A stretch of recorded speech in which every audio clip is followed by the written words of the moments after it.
Dear students, hope you all are fine. Today in this video, I'm going to discuss about macroeconomics. Macroeconomics is a syllabus for generic elective paper. BCom second semester, generic elective paper is macroeconomics. Today I will just give an introduction about macroeconomics and its difference with microeconomics. So, when you talk about macroeconomics, the word macro, it is derived from the Greek word macros, which means large. So, macroeconomics, we can say that it is the study of the economy in large. And so, we can define macroeconomics as the study of economic system as a whole. Macroeconomics studies not only one economic unit like a farm or an industry but the whole economic system. That means in the first semester, like, you have studied microeconomics, and there you have studied about a farm or an industry or an individual, but here in macroeconomics we study the whole economic system of a country. So we can say that macroeconomics deals with totals or aggregates like national income, output and employment, total consumption, savings and investment, and the general level of prices. And all these variables we'll discuss in the coming units. But here I'm giving just an introduction of the definition of macroeconomics. So macroeconomics, since it studies about aggregates, so it is also called aggregative economics. Now, we have to know the importance of studying macroeconomics.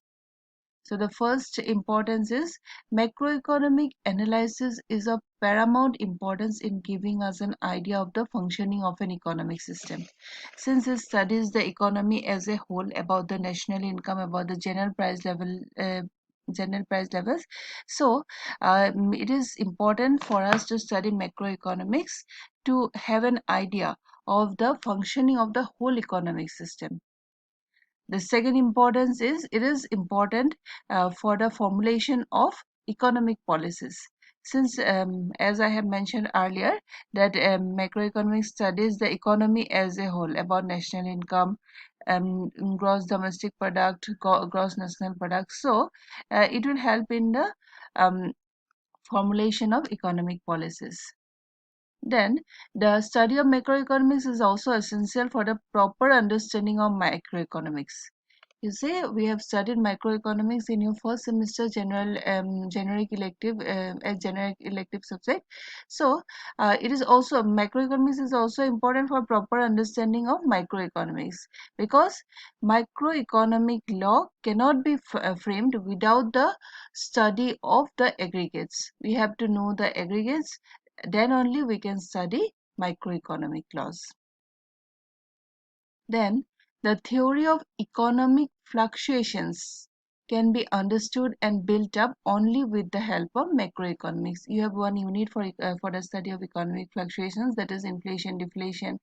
We have to study that in our following units. So, economic fluctuations can only be understood with the help of macroeconomics.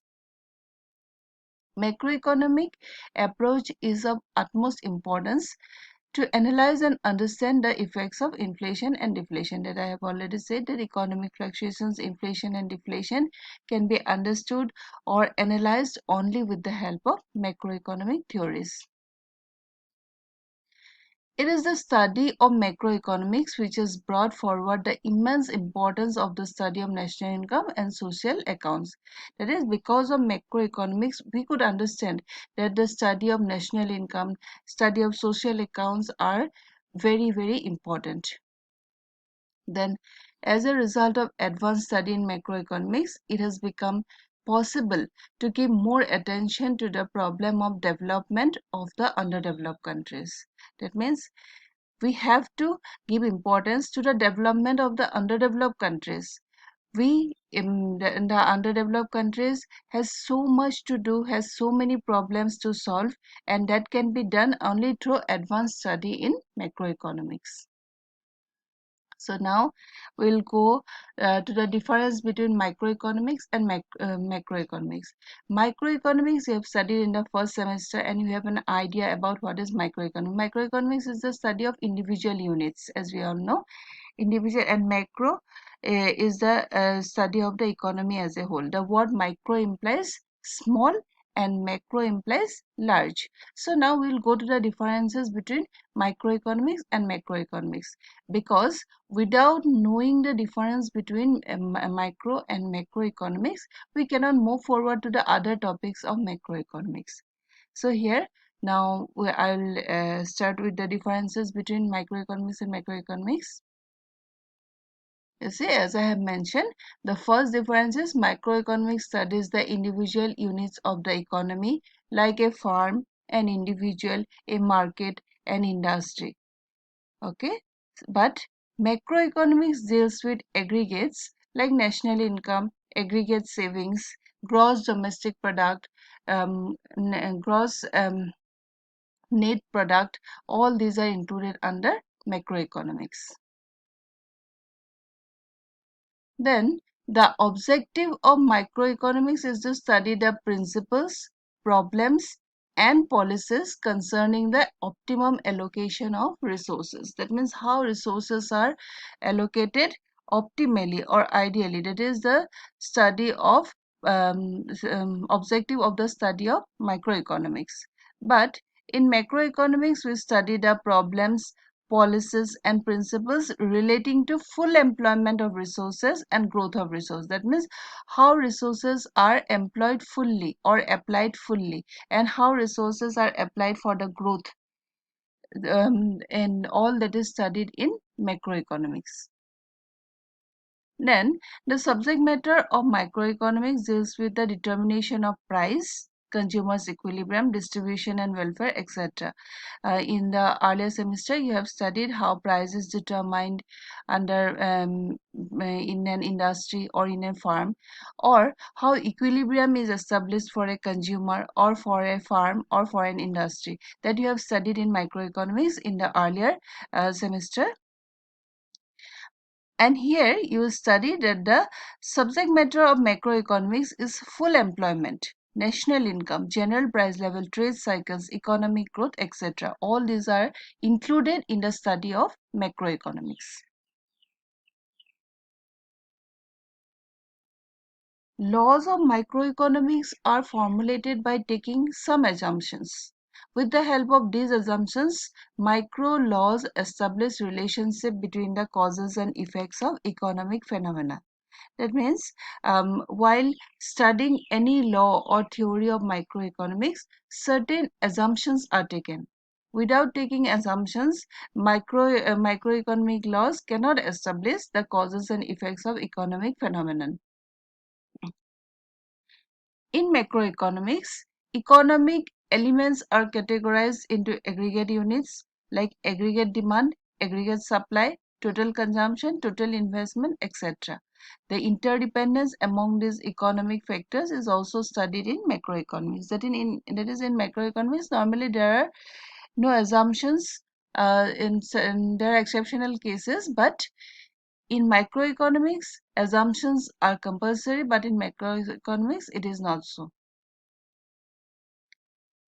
Then microeconomics states its laws by assuming full employment, constant production, and income.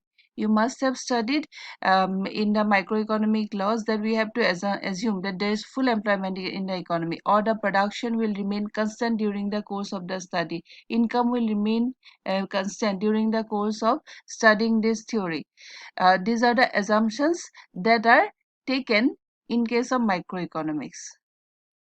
But macroeconomics assumes how the factors of production are distributed.